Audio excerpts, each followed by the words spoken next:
ଆଜି କଣ କରିବା ଫଙ୍କସନ୍ କରିବା ନାଇଁ? ଫଙ୍କସନ୍ କଣ ଡାଉଟ୍ ଅଛି ନା? ହ୍ୟାଲୋ।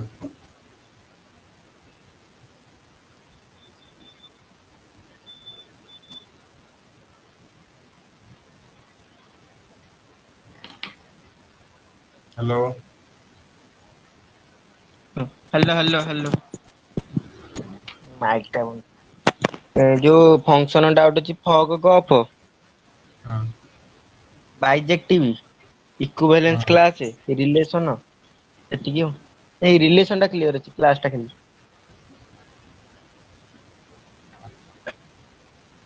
ରିଲେସନାଲ କଣ ଜାଣିଛନ୍ତି କହିଲେ? ଗୋଟେ ସେଟ୍ ଏ ଥିବ ସେ ରିଲେଟ ଥିବ ବି କୁ ମାନେ ଏଫ ଅଫ ଏକ୍ସ ରେ ଯଦି ଆମେ କୌଣସି ଭାଲ୍ୟୁ ପକେଇବା ସେଇଟା ଯାହାଟା ବାହାରିବ ସେଇଟା ହଉଛି ରିଲେସନ।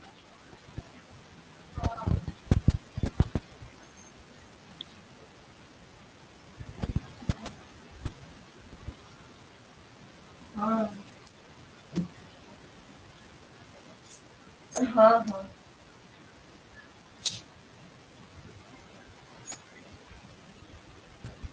ହଁ। ହଁ ଭାଇ ରଖ ମୁଁ ଯାଉଛି ଗୁହାଳକୁ ଆଉ। ହଁ। ହଉ।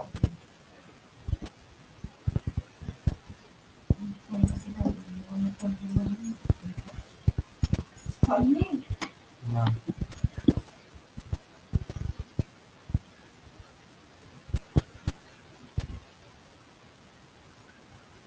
ରିଲେସନାଲ କଣ ଜାଣିଛନ୍ତି?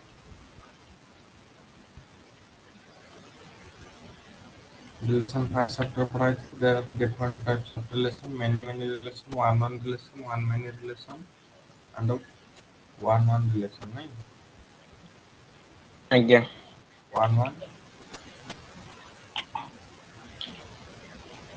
Many one one many many many.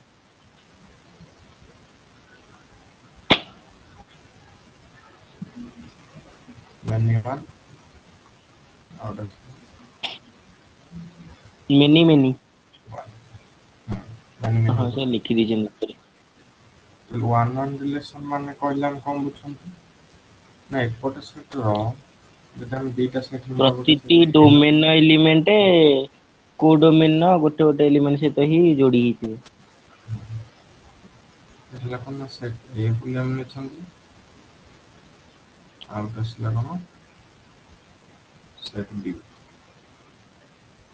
ଏଟା କାଇଁ ଆମର ମୁଁ ଲେଖୁଛି ବୋଲି ଜଣା ପଡୁଛି ନା ଡାଇରେକ୍ଟ ରେଜଲ୍ଟ ଟା ଦେଖଉଛି? ଆଜ୍ଞା? ମୁଁ କହିଲି ମୁଁ ଲେଖିଲା ବେଳେ ଜଣା ପଡୁଛି ନା ଡାଇରେକ୍ଟ ରେଜଲ୍ଟ ଟା ତମକୁ ଦେଖଉଛି? ମାନେ ଟିକେ ଟିକେ ଧୀରେ ଆସୁଛି ଯୋଉ ଲେଖା ଟା ଡାଇରେକ୍ଟ ବାହାରି ଯାଉଛି ରେଜଲ୍ଟ ଟା।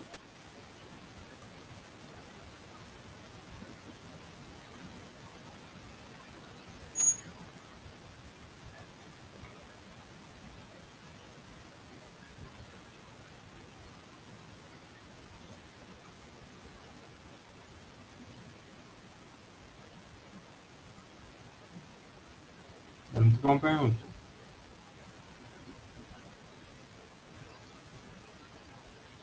ଆଜ୍ଞା? ଏ ବି ସି ଏପଟେ ଅଛି 1 2 3 ନାଇଁ? ୱାନ ରିଲେସନ କହିଲେ ଆମେ କଣ ବୁଝିବା? ନା ଏପଟର ଗୋଟେ ଏଲିମେଣ୍ଟ ସହିତ ଏପଟର ଗୋଟେ ଏଲିମେଣ୍ଟ ସହିତ ରିଲେଟେଡ୍। ରିଲେଟ କେମିତି ହେଇନଥିବ?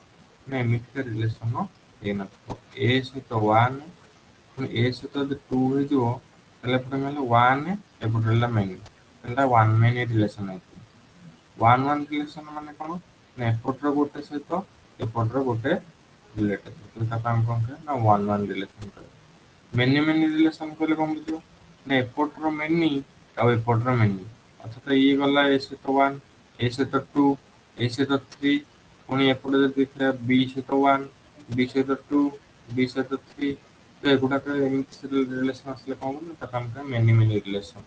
ଏପଟଙ୍କର ସବୁ ସହିତ ଏପଟଙ୍କର ସବୁ ସହିତ ଜଏଣ୍ଟ ଥିବ ଏବଂ ଏ ସହିତ 1 ରିଲେଟେଡ୍ ଥିବ ଏ ସହିତ 2 ରିଲେଟେଡ୍ ଥିବ ପୁଣି 2 ସହିତ ବି ରିଲେଟେଡ୍ ଥିବ 2 ସହିତ ସି ବି ରିଲେଟେଡ୍ ଥିବ ତାহଲେ ସେ ରିଲେସन କଣ କହେ ନା ମେନି ମେନି ରିଲେସନ। ତାପରେ ଆସିଲା ମେନି ୱାନ୍ କହିଲି ଏ ସହିତ 1 ବି ସହିତ ବି 1 ତାପରେ ଏପଟର ମେନି ଏପଟର 1 ସହିତ ରିଲେଟେଡ ହେଇଥିବ। ଏ ସହିତ 1 ରିଲେଟେଡ ହେଇଥିବ ଆଉ ଯୋଉଟା ବି ସହିତ ବି 1 ରିଲେଟେଡ ହେଇଥିବ ତାହେଲେ ତାକୁ ଆମେ କଣ କହିବା ନା ମେନି 1 ରିଲେସନ କହିବା। 1 ମେନି ରିଲେସନ କେତେବେଳେ କହିବା ଯଦି ଏ ସହିତ 1 ହେଲା ଏପଟର 1 ଏପଟର ଆସିବ many.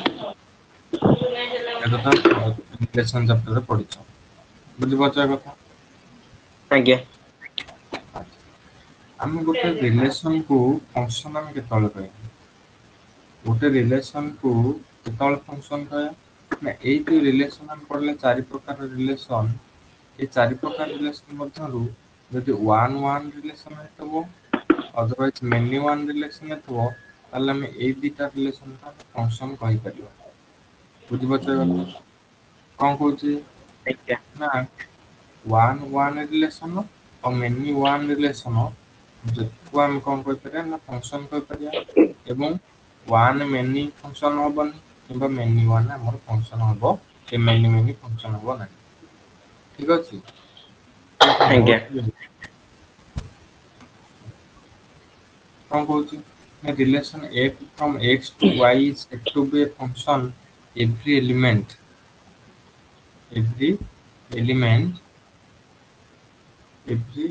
of set x are uniquely related with the element of y। ଏଟା ଆସିଲା uniquely related। ये uniquely related ମାନେ କଣ? ଏଟା ନା uniquely related ପ୍ରତିଟି ମାନେ ଏଲିମେଣ୍ଟ ଗୋଟେ ଗୋଟେ ସହିତ ହିଁ ରିଲେଟ ହେଇଥିବ। ପ୍ରତିଟି ଏଲିମେଣ୍ଟ ଜଣଙ୍କ ଗୋଟେ ସହିତ ହିଁ ଗୋଟେ ରିଲେଟ related। ହେଇଥିବ।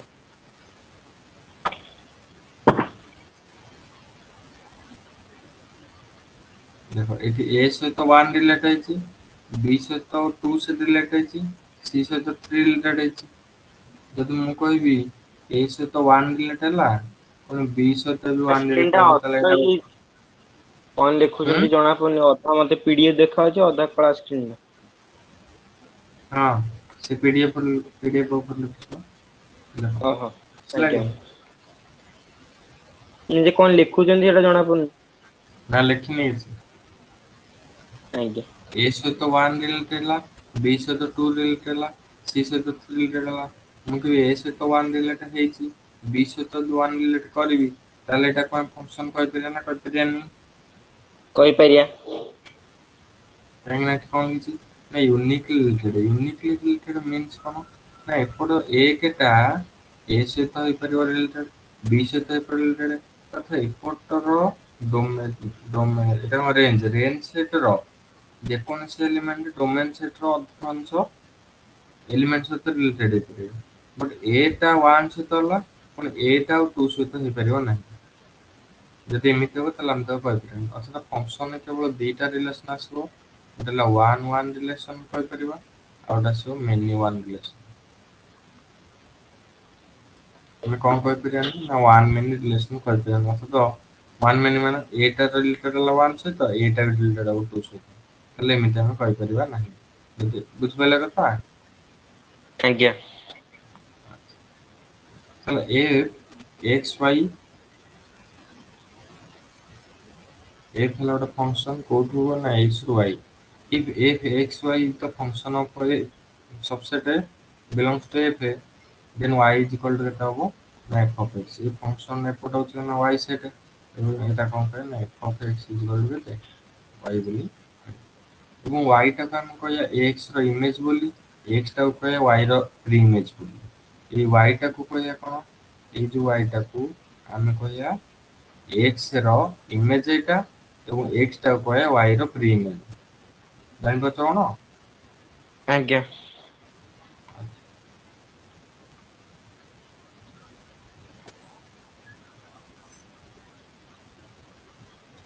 f of x ଟାକୁ ଆମେ କହୁଛେ ରେଞ୍ଜ ସେଟ ଦେଖ। ଏଇଟା ହେଲା କଣ ନା ଡୋମେନ ସେଟ ଏଇଟା ହେଲା କୋଡୋମେନ ସେଟ। ଏଠି ଦେଖ a b c ଏ ତିନିଟା ଆଗ ରିଲେସନରେ ଭାଗ ନେଇଛନ୍ତି। ତାକୁ ଆମେ କହୁଛନ୍ତି କୋଉ ସେଟ ନା ଡୋମେନ ସେଟ। ଏପଟେ ଅଛି y ସେଟ ର ଅଛି 1 2 3 4 ଚାରିଟା ଏଲିମେଣ୍ଟ ଅଛି। ବଟ ରିଲେସନରେ କେତେଟା ଭାଗ ନଉଛନ୍ତି ନା କେବଳ 1 ଆଉ ତିନିଟା 2 ଆଉ 3? ଆମେ ଏଇ ଟୋଟାଲ ସେଟଟାକୁ କହିବା କଣ ନା କୋଡୋମେନ୍ ସେଟ୍। ବଟ୍ ଯେତିକି ଭାଗ ନଉଛନ୍ତି ତାକୁ ଆମେ କଣ କହିବା ନା ରେଞ୍ଜ ସେଟ୍ ଅଫ୍ ୱାଇ। এটা যদি আমি x বলি হচ্ছে এটা আসবে কত না f of x, হচ্ছে f of x is equal to কেতে y। জানিপারছ? ଆଜ୍ଞା। নেক্সট আসলে কোন না ইকুয়ালিটি। ইকুয়ালিটি করলে আমি কোন দুইটা ফাংশন কেতବେଳେ ইকুয়াল হবে? They have same domain and same range.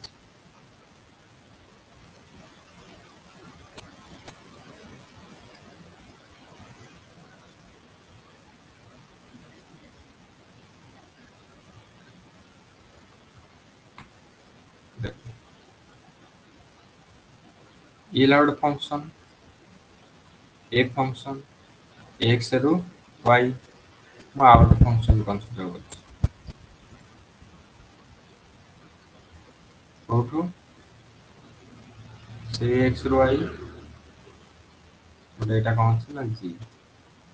ଜାଣିପାରୁଛ କଣ ଡ୍ର କରୁଛି? ଏପଟେ ଅଛି a b c 1 2 3, ଏପଟେ ଅଛି a b c 1 2।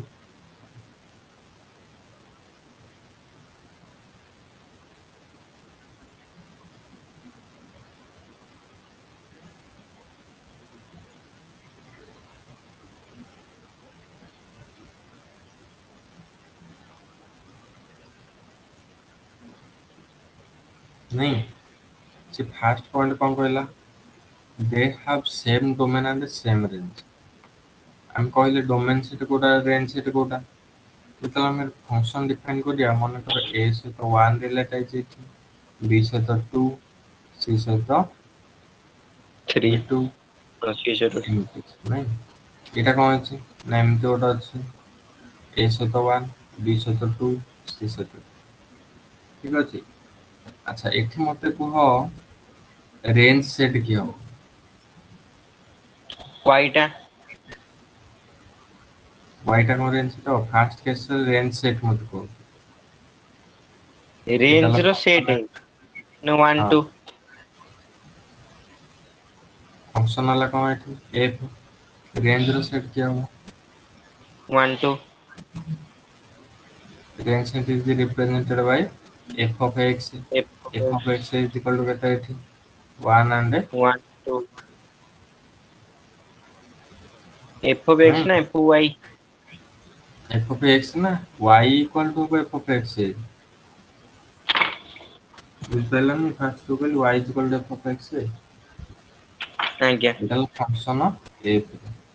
ଯଦି ମୁଁ କହିବି g ଫଙ୍କସନ g ରେ, ତାହେଲେ y is equal to କେତେ ହବ? f of x g of x ନାଇଁ g of x ନା? equal to ହଁ g of x। ଏଟା ଲ୍ୟାକ୍ ହଉଛି କଣ ପାଇଁ? ଲ୍ୟାକ୍ ମୋର ହଉଛି ବି ତ ତମ ସବୁ ଲ୍ୟାଗ ହଉଛି ବୋଲି। ମତେ ଲେଖିବାକୁ ଅସୁବିଧା ହଉଛି ନା। ମଝିରେ ମଝିରେ ଇଏ ଲେଟର ଗୁଡା ଲିଭି ଯାଇଛି। ସେ ପୁଣି ପଛରେ ଆସୁଛି ନା g of x। g of x is equal to ଏଠି କେତେ ହବ? 1 ଆସିବ, 2 ଆସିବ, 3 ଆସିବ ଆସିବ, 3 ବି ଆସିବ। ନାଇଁ?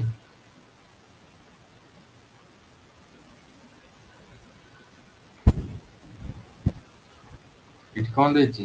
Same domain and same range. ଏଠି ସେମ୍ ରେଞ୍ଜ ଅଛି କି? ନା ଏଟା ରେଞ୍ଜ ସେଟ୍ ନା, ସେମ୍ ରେଞ୍ଜ ନାହିଁ। ତ ଏଇଟାକୁ ଆମେ ଯେ କହିପାରିବା ଡୋମେନ ଦିଟା ଟା ଆମେ ଇକ୍ୱାଲ। ଏପର୍ଯ୍ୟନ୍ତ ବାହାର କରିନି। ଡୋମେନ ବାହାର ଡୋମେନ୍ ତ କରିନି। ABC ବା। ଡୋମେନ୍ ଅଛି ABC। Domain set same domain ଅଛି, ଟା ବଟ୍ ସେମ୍ ରେଞ୍ଜ, ଅଛି ହଁ ଟା ବଟ୍ ସେମ୍ ରେଞ୍ଜ ନାହିଁ। ସେଟ୍ କଣ ଅଛି? ଅଲଗା ଅଛି। ତେଣୁକରି ଏ ଫଙ୍କସନ ଦିଟା ଇକ୍ୱାଲ ହବ କି? ହବନି। ନା ତାପରେ କହୁଛି f of x is equal to g of x ହବ for all x belongs to their domain set। For all f of x ଟା g of x ସହିତ ସମାନ ହବ କେତେବେଳେ?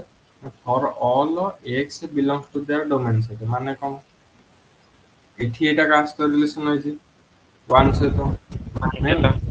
ଏଠି ବି ଏଇଟା ଯଦି 1 ସହିତ ରିଲେଟେଡ୍ ହେଇଛି, ତାହେଲେ ଆମର f of x is equal to g of x କହିପାରିବା। ଏଠି b ଟା 2 ସହିତ ଅଛି, ଏଠି ବି 2 ସହିତ ଥିବ, ଏଠି c ଟା 3 ସହିତ ଅଛି, ତାହେଲେ ଏପଟେ ବି c ଟା 3 ସହିତ ଥିବ। ଯଦି ନାହିଁ ତାହେଲେ ଆମେ ତାକୁ କଣ କହିପାରିବାନି, ଇକ୍ୱାଲିଟି କହିପାରିବା ନାହିଁ। ଏଠି ଗୋଟେ ଏକ୍ସାମ୍ପଲ ଦେଲା ଦେଖ, f is equal to ax by cz and g is equal to ay bz cz।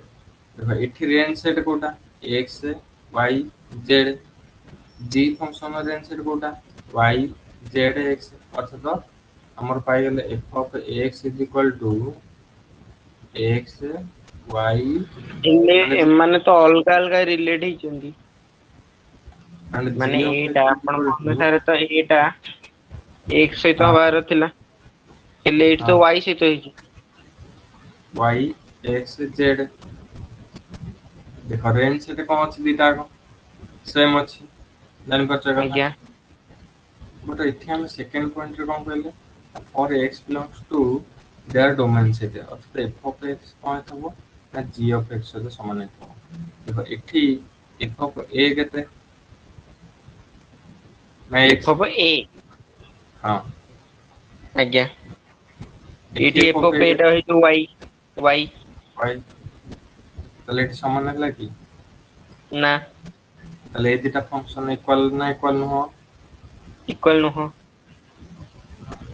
ବୁଝିପାରୁଛ କଥା? ଆଜ୍ଞା।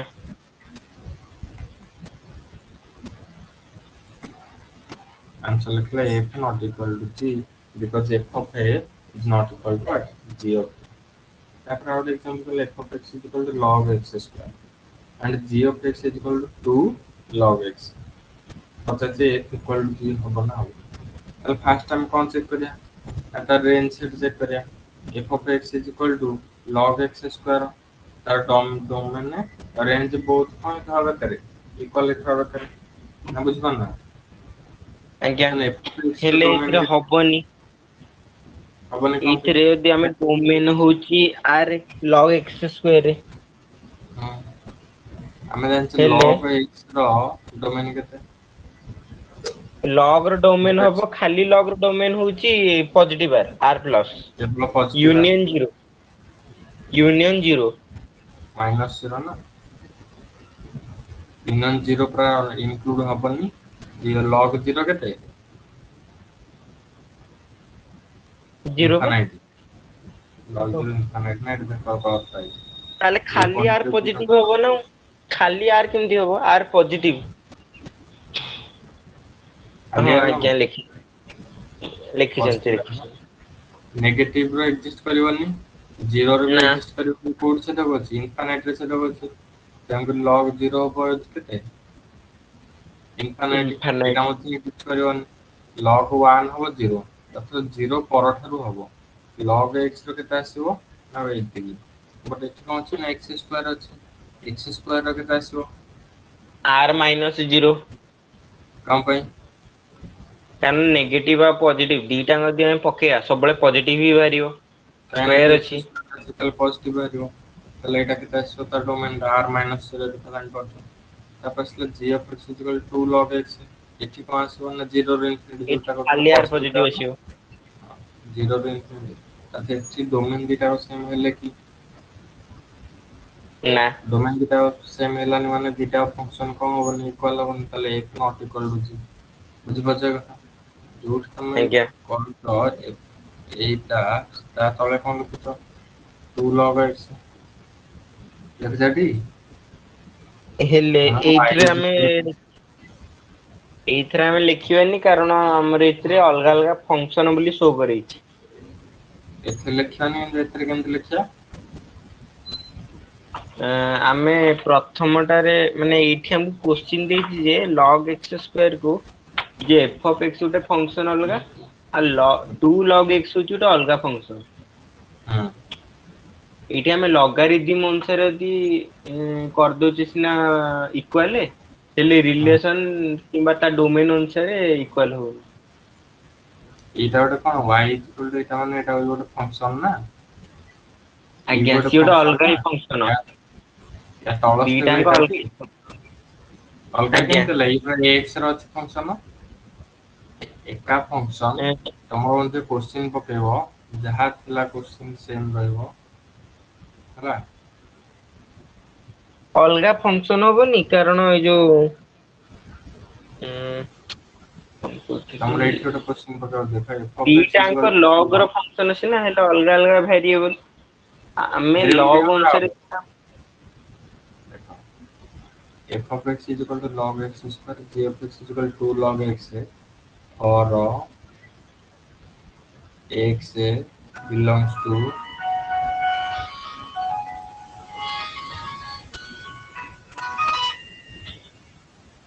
x belongs to 0 then ତାହେଲେ ତମର ଏଇ କ୍वेଶ୍ଚନଟା ପଚାର କଣ ଆନ୍ସର କଣ ହବ ଓ ତୁମେ ବୋଲୁଅ ନା କଣ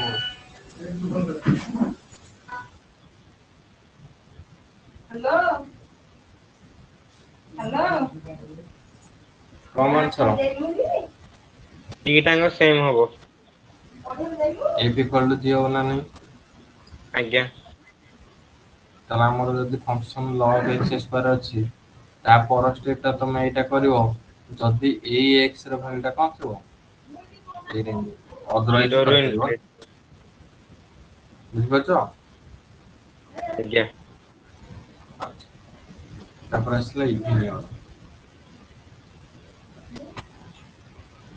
even and odd function even function हम कौन आंसर f of x ଯଦି ଗୋଟେ ଫଙ୍କସନ ହେଲା ତାକୁ ଆମେ ଇଭିନ୍ ଫଙ୍କସନ କହିବା କେତେବେଳେ ନା ୟାର ନେଗେଟିଭ ନବା ମାଇନସ ଏକ୍ସ ଟା ଯଦି f of x ହେଲା ତାହେଲେ ତାକୁ ଆମେ କହିବା ଇଭିନ୍ ଫଙ୍କସନ ଯଦି f of ମାଇନସ ଏକ୍ସ ଟା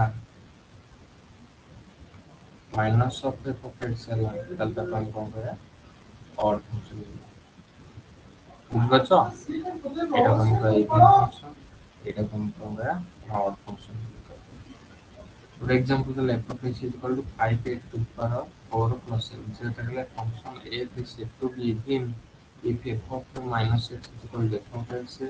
এবং যদি এটাকে আমি অর করে তাহলে minus x is equal to minus of F of x বুঝতে পারছো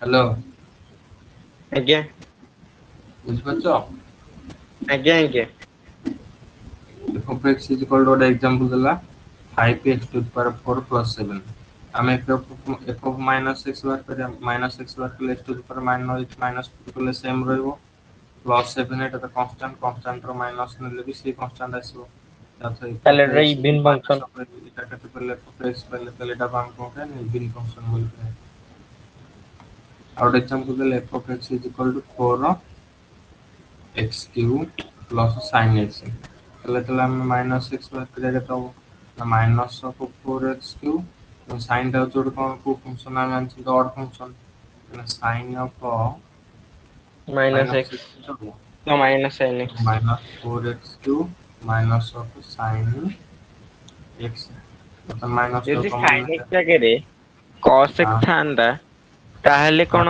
ହେଇଥାନ୍ତା ନେଗେଟିଭ ନା ପଜିଟିଭ କରିବା ଏଇଟା କେତେ ହେଲା ଆମର ମାଇନସ୍ f of x ତାହେଲେ f of minus x ଟା କେତେବେଳେ ଅଛି ନା minus of f of x ତାହେଲେ ଏଟା ଗୋଟେ କୋଉ ଫଙ୍କସନ ଅଡ୍ ଅଡ୍ ଫଙ୍କସନ ଆଚ୍ଛା ତମେ କଣ କହିଲ ଯଦି ସାଇନ୍ ଜାଗାରେ କଣ ଥାନ୍ତା cos ଥାନ୍ତା f of x is equal to କେତେ ଅଛି ଆମର ନା 4x cube plus cos x f of minus x କେତେ ହବ ना minus of 4x minus cube four X Q plus cos plus x cos of minus x cos of minus x केते cos x cos x એટલે ଏଇଟା minus f of x ହଉଛି କି ନା ଏଇଟା f of x ହଉଛି କି ନା ତାହେଲେ ଏଇଟା ନାଇଦର ଇଭିନ୍ ନର୍ ନର୍ ଏଇଭଳିଆ ଫଙ୍କସନ ଥାନ୍ତି ଯୋଉମାନେ ଦିଟାଙ୍କ କୁହନ୍ତିନି ଆଇଦର ଇଭିନ୍ ନର୍ ଅଡ୍ ହୁଁ ଅଛି ସେମିତି ଫଙ୍କସନ୍ ହେଇଯିବ କଣ କହିଲ ଡାଉଟ୍ କଣ ଅଛି ନା ନା ମାନେ ଡାଉଟ୍ ଯେ ମାନେ ଏଇଭଳିଆ ଫଙ୍କସନ ଥାନ୍ତି ଯୋଉମାନେ ଦିଟାଙ୍କ ହୁଅନ୍ତି ଆଇଦର ଅଡ୍ ନହେଲେ ଇଭିନ୍ ହୁଁ ଅଛନ୍ତି ଇଭିନ୍ ହେଲେନି ତ ଅର୍ଡର ବି ହେଲେନି ବୁଝିପାରୁଛ? ଆଜ୍ଞା।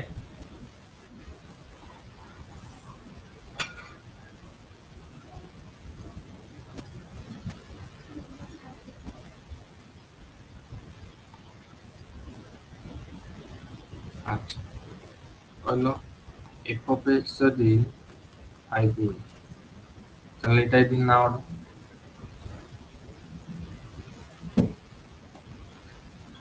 f of x is equal to 5 means this is not a function ଇଭିନି of x. ନା That ଇଭିନି ବି means it ନୁହେଁ କି does ଅଡ୍ not ନାଇଁ depend upon x. ଇଭିନ୍ ହବ f of minus x କରିପାରିବେ ତାହେଲେ କେତେ ବାହାରିବ ସେଇ 6 ପାଞ୍ଚ ହିଁ ପାଇପାରିବା ହବ। f of minus x is equal to କେତେ ପାଇଲେ ଆମେ f of x ତାହେଲେ ଏଟା କଣ ହବ ନା ଇଭିନ୍ ଫଙ୍କସନ ଇଭିନି ହବ every non-zero constant that means 5 ଭଳିଆ ଯୋଉଟା ଫଙ୍କସନ ଅଛନ୍ତି କନଷ୍ଟାଣ୍ଟ ଗୁଡାକ ନାଇଁ is always even ସାଧାରଣ ପାଇଁ କଣ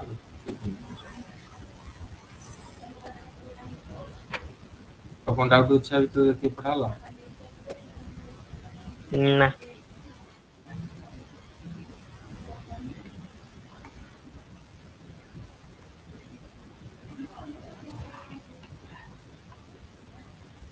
theorem मोड है लेटर ऑन फर्स्ट ईयर पढ़ा every function can expressed as the sum of even and odd function ଗୋଟେ ଫଙ୍କସନ୍ ଇଭିନ୍ ହେଇପାରେ ଗୋଟେ ଫଙ୍କସନ୍ ଅଡ୍ ହେଇପାରେ କିମ୍ବା ଗୋଟେ function neither even not odd ହେଇପାରେ ବଟ୍ ଗୋଟେ ଫଙ୍କସନ୍ ଅଲୱେଜ୍ ଆମେ ତାକୁ ଏକ୍ସପ୍ରେସ୍ କରିପାରେ in the terms of even and odd function କେମିତି ଦ୍ୟାଟ୍ସ ଥିଓରମ୍ ସବୁ ଫଙ୍କସନ୍ ପାଇଁ ଏଇଟା କଣ ନା ଭ୍ୟାଲିଡ୍ ଯେକୌଣସି ଗୋଟେ ଫଙ୍କସନ୍ ନେବେ ଏଫ୍ ଅଫ୍ ଏକ୍ସ ତାକୁ ଆମେ କୋଉଥିରେ ଏକ୍ସପ୍ରେସ୍ କରିପାରିବା ଇଭିନ୍ ଆଉ ଅଡ୍ ଫଙ୍କସନ୍ରେ ଏକ୍ସପ୍ରେସ୍ କରିପାରିବା କେମିତି ଏକ୍ସପ୍ରେସ୍ କରିବା ଏଇନା ତ ଆମେ କରିପାରିଲେନି ସେଇ ଯୋଉ ଆମର 5x³ ପ୍ଲସ୍ cos x ଟାକୁ f of x is equal to 4x cube plus cos x. This is an even odd no. But ନୁହଁ ଏଇଟାକୁ ଆମେ ଏକ୍ସପ୍ରେସ୍ କରିପାରିବା କୋଉଥିରେ ନା ଇଭିନ୍ ଆଉ odd function that means even ଥିବ ପ୍ଲସ୍ ଅଡ୍ ନା ବୁଝିପାରିଲୁନି କଥାଟା ଏ ଆଜ୍ଞା ଏଇ ଫଙ୍କସନ୍ ଟା ଅଡ୍ ଟା ଗୋଟେ ହଉଛି ଇଭିନ୍ ଫଙ୍କସନ୍ ନୁହଁ ଏ ଫଙ୍କସନ୍ ଟା ବି ଗୋଟେ ଇଭିନ୍ ଫଙ୍କସନ୍ ନୁହଁ बट ए फंक्शन टा हम एक्सप्रेस करते हैं इवन या ऑड फंक्शन भी इवन प्लस ऑड ମାନେ କହୁଛନ୍ତି ଯୋଉ 4x³ ଟା ଅଡ୍ cos x ଟା ହଉଛି ଇଭିନ୍ हां এটা ଅଛି এটা হচ্ছে অড এটা হচ্ছে ইভেন বট দুইটাକୁ ମିଶିଲା ପରେ ଏଇଟା ଇଭିନ୍ ହେଇପାରେ ଅଡ୍ ହେଇପାରେ ସେ କଥା ଆମେ ଜାଣିନି ବଟ ଯେକୌଣସି ଗୋଟେ ଫଙ୍କସନ୍ ନବା ତାକୁ ଆମେ ଏକ୍ସପ୍ରେସ୍ କରିବା ବୋଥ୍ ଇଭିନ୍ ଆଣ୍ଡ ଅଡ୍ ସେ କଥା କହିଲା ଦିସ୍ ଇଜ ଦ ଥିଓରମ୍ ତାକୁ ଆମେ ସିକ୍ୱେନ୍ସ ବୋଲି ମାନେ ନେଇଛେ କି ଯେକୌଣସି ଗୋଟେ ଫଙ୍କସନ୍ ନବା that can be expressed as a sum of even and odd function ଏ କଥା ବୁଝିପାରୁଛୁ ବର୍ତ୍ତମାନ ତାକୁ ଆମେ କଣ କରିବା ନା ପ୍ରମାଣ let f of x be any real function ମନେକର f of x ହଉ କେତେ ନା ଏଇ ଗୁଡ଼ିକ ହଉ ତାହେଲେ ଆମେ ଏଇ ପାର୍ଟକୁ ପ୍ରମାଣ କରିବା କୋଉ ପାର୍ଟ ହଉଛି ତାପରେ ଏଇ ପାର୍ଟକୁ ପ୍ରମାଣ କରିବା ଇଭିନ୍ ନା ଅଡ୍ ହଉଛି ମନେକର ଏଇ ପାର୍ଟଟାକୁ ନେଲେ ଆମେ କଣ ନା g of x let g of x is equal to f of x plus f of minus x by 2 ବର୍ତ୍ତମାନ g of minus x କେତେ ହବ ନା ଏଇଟାକୁ ନବା ମାଇନସ୍ ଏଇଟା ମାଇନସ୍ ଅଛି ପ୍ଲସ୍ ହେଇଯିବ divide Bai 2 equal to g of x ନା ବୁଝିପାରିଲନି ନା ମନେକର g of x ହଉ କେତେ ଏଇତକ ପାର୍ଟଟାକୁ ଆମେ କଣ ନେଲେ ନା g of x ହଉ କେତେ f of x plus f of minus x ହଉ g of minus x କେମିତି ବାହାର କରିବା ये ଗୋଟେ ଫଙ୍କସନ୍ ନା ଏ ଫଙ୍କସନ୍ ଟା ଇଭିନ୍ ହେଇଯାଉଛି କି ଅଡ୍ ହେଇଯାଉଛି ଆମେ କେମିତି ବାହାର କରିବା ନା ୟାପରେ g of minus x ବାହାର କରିବା ଆମ ପ୍ରପର୍ଟି ଇଭିନ୍ ଆଉ ଅଡ୍ ଚେକ୍ କରିବାକୁ ହେଲେ g of minus x କେତେ ହବ ନା f of minus x plus ଏଇଠି ଗୋଟେ ମାଇନସ୍ ଅଛି ମାଇନସ୍ ମାଇନସ୍ ପ୍ଲସ୍ ହେଇଗଲା ଡିଭାଇଡ୍ ବାଇ 2 ସେମି ବାହାରିଲା ସେମି ଗଲା ତାହେଲେ g of x ତାହେଲେ ଆମେ ପ୍ରମାଣ କରିକି ଦେଖେଇଦେଲେ କି g of minus x is equal to କଣ ନା g of x ତାହେଲେ ଆମେ ଯୋଉ ନେଇଛେ g of x ଏଇଟାକୁ କାଟିବୁ ଏଇ କୋଉ ପାର୍ଟ ନା ଇଭିନ୍ ପାର୍ଟ ଯେଟା ପ୍ରଥମଟା ସେକେଣ୍ଡ ଟା ନୁହେଁ ତାପରେ ଆସିଲା ସେକେଣ୍ଡ ପାର୍ଟଟାକୁ ଦେଖିବା ମନେକର ସେକେଣ୍ଡ ପାର୍ଟଟା ହଉଛି h of x H of x हो के ना F of x minus F of minus x তাহলে h of x divided by 2 আছে না h of minus x কে দাও f of minus x F minus minus x minus F of of x x. divided by 2 মাইনাসটা common নিয়ে যা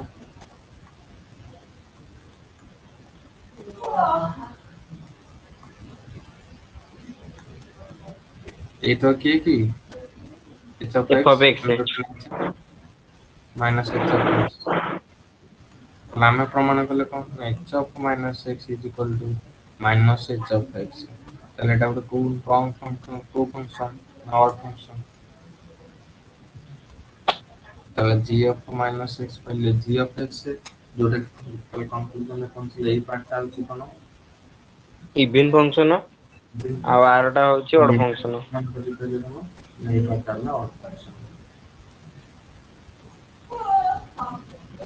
তাহলে গোটা function কো এটা হবো ইভেন পার্ট হবে এটা হবো x plus minus x by 2 গোটা ইভেন পার্ট এবং f of x minus of f of minus x by 2 গোটা অড পার্ট এবং যদি প্রত্যেক ফাংশনকে আমি এক্সপ্রেস করতে যাই এখানে অড ফাংশনে তোমরা এটা পরিবর্তিত মাত্রা 3 মার্কের এ 5 মার্কের এই প্রশ্নটা এই থিওরেমটা পড়ি বুঝতে পারছো হুম, কোশ্চেন ওর করি f of x is equal to 1 plus x square মনে করো ফাংশনটা তোমরা একটু এক্সপ্রেস করো সম of equal or express f of x is equal to 1 plus x square f of minus x is equal to 1 minus plus x x square square. Line করছো তাহলে আমি ইভিন পার্টে কম পড়লে ইভিন পার্টে f of x plus f of minus x by 2 লাগাও না even পার্টে नहीं f of x plus f of minus x by 2 x हम पाइले कितनी ना 1 plus x square f of minus x कितना ना 1 minus x plus x square divided by 2 x से वाला करते plus x square कितना होगा 1 plus 1 under 2 plus of 2x square divided by 2 2 টা কমন নিলে 1 plus x square তো এটা আসলে কোন ইভিন পার্ট তারপরে আউট আসলে অড পার্ট আমি কমপ্লিট লিখতে হবে না f of x minus x by 2 f of x कितना 1 plus x square minus of f of minus x f of minus x कितना 1 minus x plus x square वही आप थोड़े कौन से थोड़े माइनस আছে এটা এই মাইনাসটা মাল্টিপ্লাই করে দিলে -1 মাইনাস প্লাস x মানে -x² x² গুলা করতে 1 1 গুলা করতে গুলা কোন 2x 2 2 2 গুলা x ଅଡ୍ ଫଂକ୍ସନ ବେଳେ ମଝିରେ ମାଇନସ ଟା ରହିବ, ଇଭେନ ଫଂକ୍ସନ ବେଳେ ପ୍ଲସ ଟା ରହିବ। ପ୍ଲସ୍ ରହିବ ଏଇଟା ଗୋଟେ ତାହେଲେ ଆମେ ଯୋଉ କରିଥିଲେ 1 plus x² 1 plus x² plus x এটা করতে না ফাংশনটা আমি কোন 1 প্লস x² আচ্ছা এই 1 প্লস x² টা হচ্ছে ইভিনিং পার্ট দ্বারা नहीं 1 plus x square का इवनिंग पार्ट है और x वाला का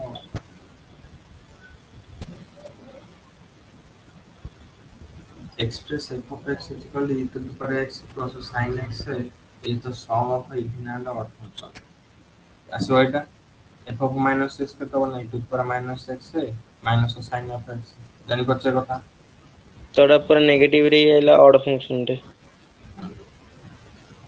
नेगेटिव नो f of minus x टा এটা को मतलब minus of x वाला को ना ନାଇଁ ଇ ଟୁ ଦ ପୁରା ମାଇନସ ଏକ୍ସ e ଅଛି to the power ନା minus ନା। x অর্থাৎ এটাকে ইভিন ওয়ার্ড পার্টের রূপান্তর করে ইভিন পার্টের ফর্মুলা হলো এটা f of x কেতে negative f of minus x কেতে negative divide by 2 sin x গলা করতে মত লেখো না e to the power x plus e to the power minus x divide by 2 এটা লেখো না ইভিন পার্ট তা ওয়ার্ড পার্ট কেও ଅଡ୍ ওয়ার্ড পার্ট ପାର୍ଟଟାରେ ମାଇନସ ଟା ଯୋଉ ମଝିରେ माइनस ମଲ୍ଟିପ୍ଲାଇ କରାହବ। मध्य माइनस मल्टीप्लाई कर डालो माइनस मल्टीप्लाई कर डालो minus of e to the power minus x है छोड़ minus plus minus x plus sin x है sin x करते ना 2x 2 sin x plus e to the power x plus e to the power minus x divide हो गए 2 मतलब এই 2টা यार হবো এই 2টা यार भी হবো তাহলে 2 বাই 2 sin x বাই 2 কেতে sin x এটা জানতে বুঝতে পারছো ଆଜ୍ଞା।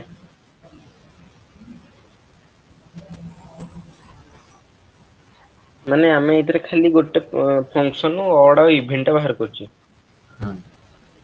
ଇଭିନ୍ ପାର୍ଟ ଆଉ ଅଡ୍ ପାର୍ଟ ତମ କ୍ୱେଶ୍ଚିନ୍ ପଡିବ এই ଫଙ୍କସନ ଆମେ କଣ ନେଇଥିଲେ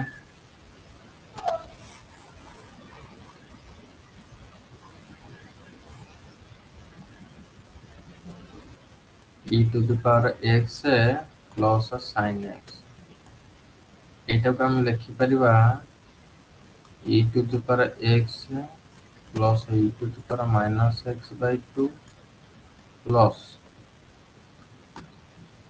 e to the power x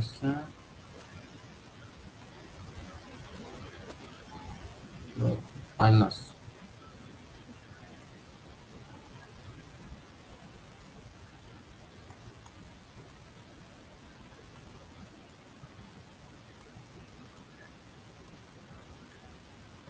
देखो ଏଇଟାକୁ କ୍ୟାଲକୁଲେସନ କରିବ ଏତିକି ପାଇବ LHS equal to RHS ହଉଛି ଦେଖିବ ଆଜ୍ଞା 2 ଟୁ କଟିଯିବ 3 to the power x plus sin x ବାହାରିଯିବ। ବୁଝିପାରିଲ କେମିତି ଏକ୍ସପ୍ରେସ ହଉଛି ଇଭିନ୍ ଆଉ ଅଡ୍ ପାର୍ଟରେ ଆଜ୍ଞା। ତାପରେ ଆସିଲା ପ୍ରପର୍ଟିଜ ଅଫ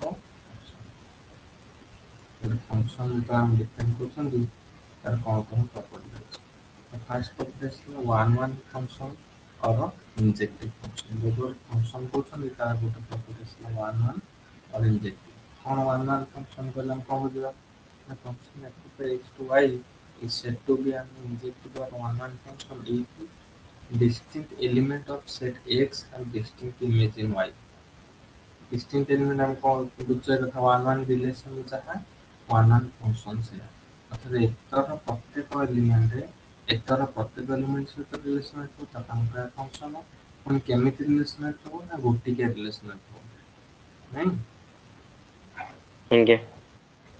ଏଫ ଯଦି ଗୋଟେ ଆମେ ନବା ଏ ସେଟ୍ରେ ଫାର୍ଷ୍ଟ ସେଟ୍ରେ ଗୋଟେ x1 ନେଲେ ସେକେଣ୍ଡ ସେଟ୍ରେ ଗୋଟେ x2 ନେଲେ ତାହେଲେ ତାର ଆମେ ଡୋମେନ୍ ରେଞ୍ଜ ସେଟ୍ ବାହାର କରିବା f of x1 ଯାହା f of x1 ଆଉ f of x2 ଯଦି ସମାନ ହେଲା ତାହେଲେ x1 ଆଉ x2 ମୋଷ୍ଟ ସମାନ ଏ କଥା ତ ବୁଝିପାରୁନଥିବ ବୁଝିପାରୁଛ ଫିଲ୍ କରିପାରୁଛ କି ନା ଦେଖ x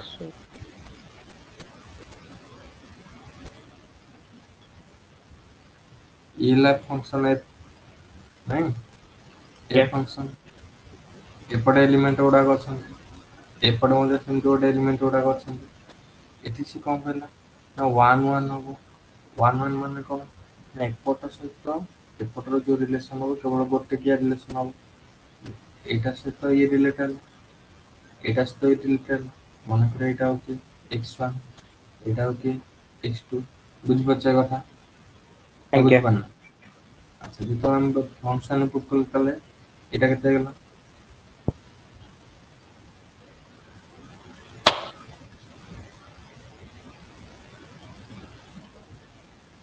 ଏଇଟା y1 এটা y2 এটা হবে x1 এটা হবে x2 ঠিক আছে হুম ଆଜ୍ଞା y1 को हम କେମିତି ଲେଖିବା ନା f of x1 y2 को हम କେମିତି ଲେଖିବା ନା f of x2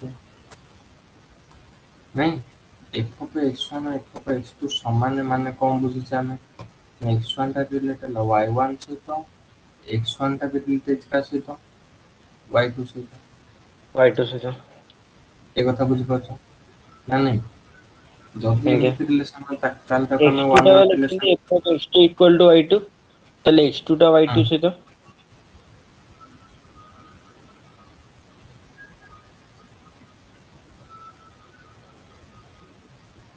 x2 ଟା y2 ସହିତ।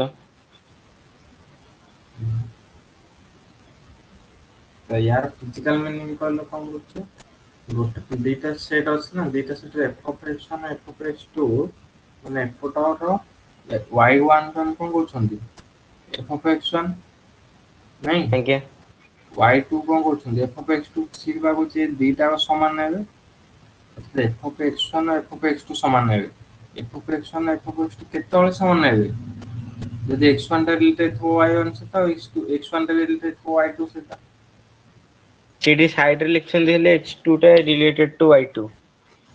ସେଇଟା ଆମେ ପ୍ରମାଣ କରିବାକୁ y1 ଟା କଣ ହବ x1 ଟା x2 ସହିତ ମାନେ ଇ କଣ କହିଲୁ ଯୋଉ ଏକ ଅଭିନ୍ନ ଅର୍ଥ ଜାଣିଛ ଗୋଟେ ମାନେ ମୁଁ ଆଜ୍ଞା ତମକୁ ଏକ୍ସପ୍ରେସ କରିପାରୁନି କି କେମିତି ବୁଝେଇବି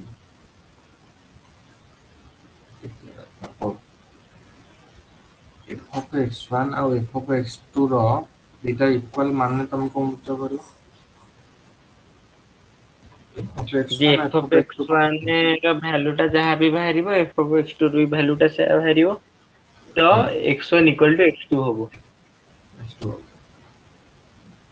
ଏପଟେ ଅଛି x1 ଏପଟେ ଅଛି x2 ମାନେ ଆମେ ଯଦି ନେଇଯିବା x ସ୍କ୍ୱାର ଫଙ୍କସନ ଦେଇଦେଇଛି x ସ୍କ୍ୱାର ଫଙ୍କସନ ନେଇଗଲେ x ସ୍କ୍ୱାର ଆଉ x ସ୍କ୍ୱାର ନେଇଯାଅ x1 ଟା ମନେକର ଫାର୍ଷ୍ଟ କେସରେ କେତେ 1 x2 ଟା କେତେ ମନେକର 2 ଠିକ ଅଛି ବର୍ତ୍ତମାନ f of x1 କେତେ ବାହାରିବ ମାନେ ନା 1 ବାହାରିବ f of x2 କେତେ ବାହାରିବ 2 ଏଠି କହୁଛି ସେଇ 4 1 ବାହାରିବ ବୋଲି 4 ବାହାରିବ ବଟ ଏଠି ସେ କହୁଛି ସେଇ 1 ବାହାରିବ ବୋଲି ବୁଝିପାରୁଛ ନା ବୁଝିପାରୁନ ଆଜ୍ଞା ଯଦି ସେଇ 1 ବାହାରିଲା ତାହେଲେ x1 ଆଉ x2 ସେ ଦିଟାକ ଡିଫରେଣ୍ଟ ନୁହନ୍ତି x1 ଯେତିକି x2 ସେତିକି x1 equal to x2 is equal to 1 must have ବୁଝିପାରୁଛ କଣ ଆଜ୍ଞା ଏଇଟା ଦେଖ ଇଏ ବି କଥା ସେଇଆ ଏପଟେ ରହିଲା x1 x2 ଏପଟେ ରହିଲା y1 y2 ବର୍ତ୍ତମାନ x1 ଯେତେବେଳେ କାହା ସହିତ y1 ସହିତ y1 କେତେ ହେଲା f of x1 y2 କେତେ ହେଲା ନା f of x2 ସେ କହୁଛନ୍ତି ଏଇ ଦିଟା ସମାନ f of x1 f of x2 ସମାନ f of x1 x2 ସମାନ ମାନେ x1 x2 ଦିଟା ଅଲଗା ହେବେ f of x1 x2 ସମାନ ମାନେ କଣ y1 equal to y2 y1 equal to y2 ମାନେ x1 ବି କାହା ସହିତ ପୁଣି delete ହେଲା y2 ସହିତ ଜାଣିପାରୁନ କଥା ଆଜ୍ଞା ତାପରେ x1 ଆଉ x2 କଣ କହିଲେ ଏଇ ଦିଟା ଡିଫରେଣ୍ଟ ନୁହନ୍ତି ଏଇ ଦିଟାକ ମଧ୍ୟ କଣ ସମାନ ଯୋଉଟା ଆମେ ଏଠି କହିଲେ ସମାନ ବୋଲି ଆମେ ପ୍ରୁଭ କରିବା ଜାଣିନେ ଯେ ସମାନ ସମାନ କି ନାହିଁ ଯଦି 1 1 ଫଙ୍କସନ ହବ ତାହେଲେ x1 equal to x2 ବୁଝିପାରୁଛ ଆଜ୍ଞା ନିଜେ ଟିକେ ଫିଲ୍ କର ବୁଝିପାରିବ ମାନେ ଟିକେ ଇମାଜିନ କର ମୁଁ ବୁଝିଛି ବଟ ତମକୁ ଭଲସେ ବୁଝେଇ ପାରୁନି ଆଜ୍ଞା ଏଇଟା ଆଜ୍ଞା ନିଜେ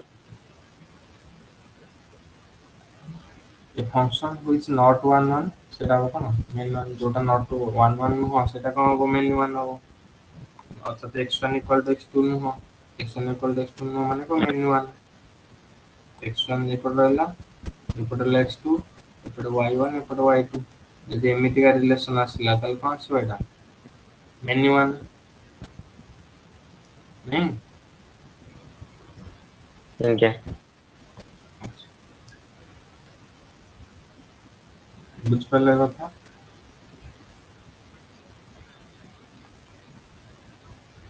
ଆଜ୍ଞା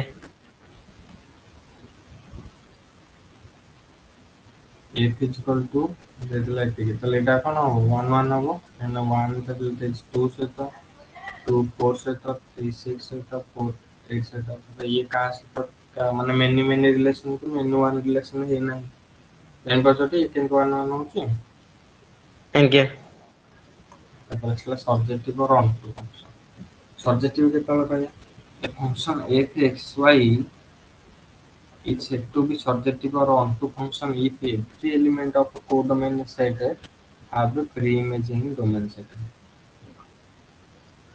ଆମର ଡୋମେନ୍ ସେଟ କୋ ଡୋମେନ୍ ସେଟ ଇଏ ହେଲା ଗୋଟେ ସେଟ ଇଏ ହେଲା ଗୋଟେ ସେଟ ନାଇଁ ଏଟାକୁ onto କେତେବେଳେ କହିବା ନା ଯଦି प्रत्येक एलिमेंट को डोमेन रो ए को डोमेन सेट रो प्रत्येक एलिमेंट एपटर कौन थो गोटे प्री इमेज अर्थात जदि एपटे तीनटा एलिमेंट अछंती 1 2 3 अछंती ताले एपटे मध्ये कौन थिबे से तीनटा एलिमेंट थिबे तीनटा एलिमेंट थाउ किमा नथो बट एपटर सब जाक एलिमेंट रिलेटेड हेथिबे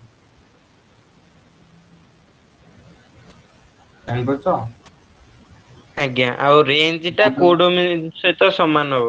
बस रेंज टा को डोमेन सहित समान हो that means f of x is equal to y एटा कौन कौन का नाम a function f x to y is said to be surjective or onto function if for any x y कौन कहला if for any y belongs to x अर्थात जेकोनसी गोटे element नबा y set रे जोड़ा स्मॉल y होला ता element y set भितर जेकोनसी गोटे एलिमेंट नबा y ताले या पई गोटे कोन बछाई के अछि x गोटे बछाई के अछि अर्थात ई जेमिति ले रिलेट हेतो बा एटा तुम मन रखो f of x capital X is equal to y बुझबछो आज्ञा a function which is not onto is called as into function पहला गोटे example x is equal to a b c y is equal to 1 2 3 4 f of a को function तला a1 b3 c4 तो एठी f of x तो y समान होची कि एठी f of x केता होबो 1 ए 3 बी 1 2 1 3 4 1 3 4 बट एठी y से तो समान लागी हेलानी तले एटा कोटे को फंक्शन हो into function x is equal to 1 2 3 y is equal to 1 4 9 ए तो एठी केला तले एपट देखो f of x से तो y समान हो हब तले एटा कोटे को फंक्शन हो इनटू फंक्शन हो ऑन टू फंक्शन नहीं एटा मतलब 1 1 फंक्शन ठीक अछि ताने एपट 1 से एठी आउ कोटे 1 अछि कि ना 1 टा 1 से रिलेटेड एठी आउ कोटे 1 नहीं 2 टा 4 से रिलेटेड ए दिटा 2 नहीं एटा ला 1 नहीं तापर हम बाइजेक्टिव देखो जदि फंक्शन टा 1 1 हेतबो आ कोन थबो ऑन टू हेतबो ताले तापर हम कोन करे bijective a function is called as bijective function if both if is both 1 1 and 1 hmm hmm आज्ञा ବୁଝିପାରିଲ ହଇ ମୋର ତମ ନୋଟ ଏମିତି ଅଛି ନା ଖାଲି କିଛି ନେ ଲେଖା ମୁଁ ହେଇଯାଇଛି? ଫେ ନୋଟ ନିଆର ସେ ଭାଇ ଆମର ଅଧା ପଢିକି ପଳେଇଥିଲେ ନା inverse of a function ଗୋଟେ ଫଙ୍କସନ ଇନଭର୍ସ କେତେବେଳେ ଏକ୍ଜିଷ୍ଟ କରିବ ନା ଯଦି ସେଟା କଣ ଥିବ ବାଇଜେକ୍ଟିଭ ଥିବ ଯଦି ବାଇଜେକ୍ଟିଭ ନୁହଁ ତାହେଲେ ସେ ଫଙ୍କସନ ଇନଭର୍ସ ଏକ୍ଜିଷ୍ଟ କରିପାରିବ ନାହିଁ if f is a function f x to y नहीं basically x to y is a bijective function then its inverse is denoted as एभला तक हम डिनोट करछंती तो f inverse केते होछ ना y ru x f टा x ru y अछि तार inverse function का आसीबो y ru এবং इनवर्स टा केते आसीबो जदि बाइजेक्टिव तो जदि बाइजेक्टिव न होला ताले इनवर्स कोन पे एग्जिस्ट करबनी देखो ଗୋଟେ ଫଙ୍କସନ ଦେଲା f x ରୁ y ଦେଲା a b c ଏପଟେ ଅଛି 1 2 3 ନାଇଁ ଏଟା ରିଲେଟେଡ ଇଏ ଗୋଟେ ଆଜ୍ଞା ଫଙ୍କସନ ନା ନାଇଁ ଏଟା ଗୋଟେ ଫଙ୍କସନ ନା ନାଇଁ ଆଜ୍ଞା କଣ ପାଇଁ ଆମେ ତାକୁ କହୁଛେ ଫଙ୍କସନ ବୋଲି जो ଗୋଟେ ଫଙ୍କସନ ଆଇଦର ସେ many one relation ଥାଉ କିମ୍ବା one one relation ଥାଉ वन ତାକୁ वन ଆମେ रिलेशन ଫଙ୍କସନ ବୋଲଛେ ଇଏ କୋଉଥିରେ ଅଛି କୋଉଥିରେ ଅଛି ଏଟା ଏଟା ସେଟା ମିନି many वन one ବୋଲି one many ନା वन मिनिट ଥିବ ଗୋଟେ ଫଙ୍କସନ ଗୋଟେ ରିଲେସନ କୁ ଆମେ କେତେବେଳେ କହିବା ଫଙ୍କସନ ଯଦି ସେ वन वन ରେ ଥିବ वन वन ରିଲେସନ ରେ और वन ନା ନା मेनी ଏଟା रिलेशन ମିନି वन ନା ମିନି वन ରିଲେସନ ହଉଛି ଗୋଟେ ଫଙ୍କସନ मेनी वन ଏଟା मेनी वन वन ମିନି ଟା ହଉଛି ଗୋଟେ ଫଙ୍କସନ ନୁହେଁ वन फंक्शन ଏଠି वन ସହିତ ଅର୍ଥ ଏକ ସହିତ ଅଧିକ ଜଏଣ୍ଟ ଅଛନ୍ତି ତାହେଲେ ଏଟା ଗୋଟେ मेनी वन ନାଇଁ अच्छा ଆମେ ଆଜ୍ଞା ତାହେଲେ इनवर्स କରିଥିଲେ ମାନେ କଣ ତାକୁ ଉଲ୍ଟାଟା ଯିବା उल्टा जे माने एप्रू वाला 2 सहित b 1 सहित a 1 सहित के c ତାହେଲେ उल्टा वाला की कौन ହେଇଗଲା ନା 1 ମାନ ହେଇଗଲା वन मेन टा गोटे इनवर्स फंक्शन की वन मेन रिलेशन गोटे ନା फंक्शन की ताले एफ इनवर्स ନା एग्जिस्ट करियो की अच्छा ନା कितु बेला सेकंड केस a1 b2 ताले हमर गोटे फंक्शन टा मोस्ट कौन हितवा दरकार ना 1 1 हितवा दरकार नहीं हमर दी पावर फंक्शन एग्जिस्ट करछन ना 1 1 अटला मेन्यू 1 ने इनवर्स एग्जिस्ट कला नहीं एवं फंक्शन टा कौन था दरकार 1 1 मोस्ट हितवा दरकार अच्छा x y that's A B C 1 2 3 4 এটা ଗୋଟେ ଫଙ୍କସନ ହବ ନା ନାହିଁ ଆଜ୍ଞା ହବ ଫଙ୍କସନ ହବ ଯଦି କଣ ତାର ଇନଭର୍ସ ଚେକ୍ କରିବା ବର୍ତ୍ତମାନ 1 ରୁ ଗଲେ a କୁ 2 ରୁ ଗଲେ b କି 3 ରୁ ଗଲେ c କି କିନ୍ତୁ 4 ର ଅଛି କି ନାହିଁ ଆମେ କହିଥିଲେ ଫଙ୍କସନ କଣ ହେଇଥିବେ ପ୍ରତ୍ୟେକ ଏଲିମେଣ୍ଟ ରିଲେଟେଡ ଥିବେ ୟୁନିକଲି ରିଲେଟେଡ ଥିବେ ନାହିଁ କଣ କହିଥିଲେ ଫଙ୍କସନ ଆଜ୍ଞା ଡେଫିନେସନରେ every element and uniquely related କଣ ଖାଇଛି x uniquely related with element ଏଠି କଣ ହେଇଛି every element ତାର ପ୍ରତ୍ୟେକ element ଆଉ ତାର uniquely related ଏଠି ତାହେଲେ ଯେତେବେଳେ ଆମେ ଇନଭର୍ସ କୁ ଯିବା ପ୍ରତ୍ୟେକ ଏଲିମେଣ୍ଟ ରିଲେଟେଡ ହେଲେ କି ଏଠି ଗୋଟେ 4 ଟା ବଞ୍ଚିଗଲା ନାଇଁ ଉଲ୍ଟା ଗଲା ବେଳକୁ 4 ଟା ସହିତ ରିଲେସନ ହବ କି ହବନି ତେଣୁକରି ୟାର ମଧ୍ୟ ଇନଭର୍ସ କଣ ହବନି ଏକ୍ଜିଷ୍ଟ କରିବନି ବୁଝିପାରୁଛ ଆଜ୍ଞା ଦେଖ ଏଇଟା ଗୋଟେ ରିଲେସନ ହବ ନା ନାଇଁ ମେନି ୱାନ ଏଇଟା ଏଇ ମଧ୍ୟ ଗୋଟେ ରିଲେସନ ଗୋଟେ ଉଲ୍ଟା ଗଲା ବେଳେ କଣ ଯୋଉ 2 ର 2ଟା ପଳେଇ ଆସିଲା ତେଣୁକରି ଏଇଟା ଏଇଟା ୱାନ୍ ମଧ୍ୟ ମିନି ହେଇଯିବ ଏଇଟା ଗୋଟେ ଅନଟୁ ଫଙ୍କସନ ନା ଅନଟୁ ନୁହଁ ଆଜ୍ଞା ନାଇଁ ଆଜ୍ଞା ଅନଟୁ ଫଙ୍କସନ ଏଇଟା ଗୋଟେ ଅନଟୁ ନା ଅନଟୁ ନୁହଁ ଆଜ୍ଞା ଏଇଟା ଅନଟୁ ହବ ଆଜ୍ଞା ପ୍ରତିଟି ଏଲିମେଣ୍ଟ ତ ଯୋଡି ହେଇଛି ମାନେ ଅନଟୁ ଅନଟୁ ଆମେ କଣ କହିଲୁ ମେନି ୱାନ୍ ଅନଟୁ ଏଇଟା ଏଇଟା ଅଛି ମେନି ୱାନ ବାଲା ଅନଟୁ ମାନେ ତ ପ୍ରତିଟି ମାନେ କୋଉ ଡୋମେନ ବଞ୍ଚିବନି ପ୍ରତିଟି ହୁଁ କୋଉ ଡୋମେନ ରେଞ୍ଜ ସହିତ ସମାନ ହବ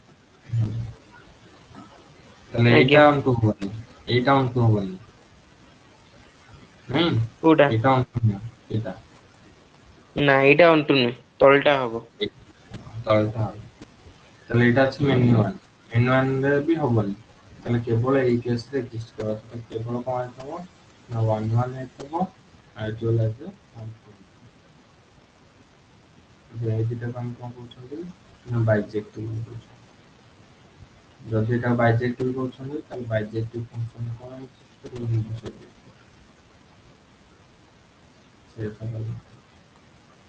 ଇନଭର୍ଟେବଲ ଫଙ୍କସନ କେତେବେଳେ ହବ ଯଦି ଏଟା ଇନଭର୍ଟେବଲ ହବ ବାଇଜେକ୍ଟିଭ both are କଣ corresponding split function is called as invertible function if inverse exists और हम कहते हैं ଯଦି ଗୋଟେ ଫଙ୍କସନ if inverse ତାର exist କରୁଛି ତାହେଲେ ସେଟା most କଣ ତ ବାଇଜେକ୍ଟିଭ ବୁଝିପାରୁଛ ଆଜ୍ଞା ଏକ୍ସାମ୍ପଲ ଗୁଡା କରିବ ଆଉ କାଲି ଯେତିକି ବାକି ଅଛି କହ ହବ ସେଟା ବି ଆଜ୍ଞା ଏକ୍ସାମ୍ପଲ ସବୁ କରିଦେବ ନ ଆସିବ କାଲି କରିଦେବ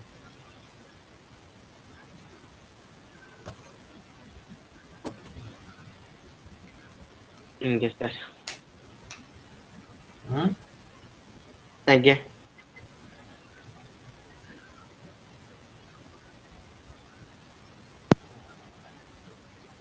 ସାର୍ ତାହେଲେ କଟୁଛି ହଁ ଆଜ୍ଞା